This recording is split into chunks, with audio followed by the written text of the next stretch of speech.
Streef na meesterskap want dit help jou floreer. En om dit te doen, bou vaardighede stap vir stap.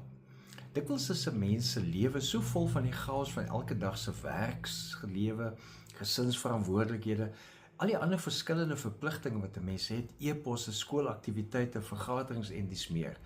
En dan voel dit bykans onmoontlik om 'n nuwe vaardigheid aan te leer, of selfs iets waarin jy goed is, nog meer te verbeter. En tog lê die geheim daarin om tree vir tree, stappie vir stappie, dit te benader, waar klein progressiewe vorderings tot groot meesterskap op die ou end lei.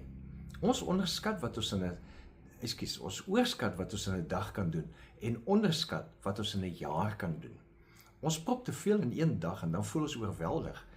Maar ons vergeet dat konsekwente klein stappe kragtig is oor maande en jare. En meesterskap groei en gebeur nie in groot spronge nie, maar juist deur 'n volgehoue ritme wat 'n mens bly volg.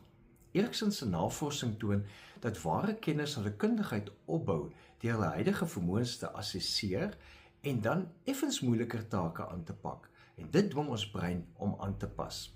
Dis soos 'n bouer wat 'n huis bou, baksteen vir baksteen, of iemand wat in 'n besigheid groei van skoonmaker tot uiteindelik bestuurder. Die Bybel moedig ook sulke toewyding aan.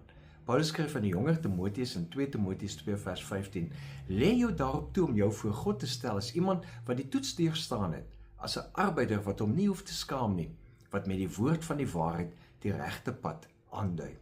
God roep vir my en vir jou om ons talente en ons vaardighede stap vir stap te bly ontwikkel. Want so verkondig ons God se eer en terselfdertyd ontdek ons die krag binne in ons wat die Heilige Gees in ons laat groei.